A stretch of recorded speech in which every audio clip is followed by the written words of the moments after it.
16 ዓመት ወደ ኋላ ልውሰዳችሁና ኤግዚቢሽን ማዕከል ስብሰባ ነበረና የዛሬ 16 ዓመት 1992 ሐምሌ አካባቢ እና በወቅቱ የነበረው ነገር የማስተር ፕላን የአዲስ አበባ ማስተር ፕላን እና በአዲስ አበባ ማስተር ፕላን ውይይት ሲካሄድ ማስታውሰው ብርሃኑ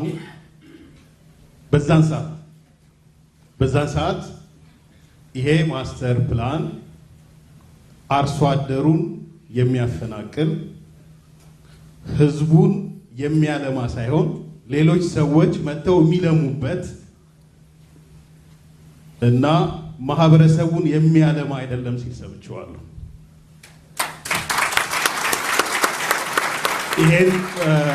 ይሄ ግርግር ከመነሳቱ በፊትም በመጽሐፍ አንስቼዋለሁ በነገራችን። ስለዚህ ምን ለማለት ፈልጌ ነው? የዚህ በማስተር ፕላን ስም የሚካሄደው የመሬት ወረራ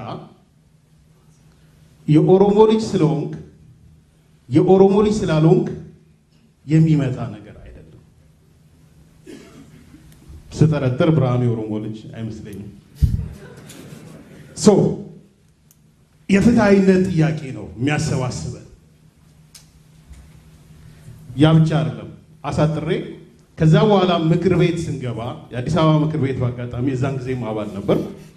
ምክር ቤት ውስጥ ስብሰባ ተካሂዶ ሪዞሉሽን ሲወጣ ይሄ ማስተር ፕላን እና ከዛ ጋር የተያያዘው አዋጅ ልክ አይደለም ሲሉ የነበሩት መኢአድ እና ኢዴፓዎች ናቸው።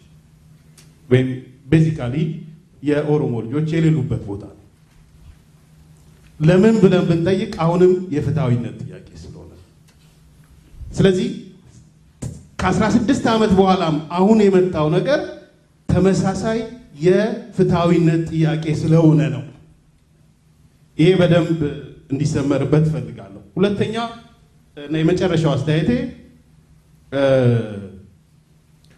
ብርሃኑ ያነሳው ፒላሮቹን በደንብ መገንዘብ ለእያንዳንዳችን ሚና ጠቃሚ ነው ይመስለኝ። ከዛ ውስጥ መዘን ማውጣት ለምሳሌ ይቅርታ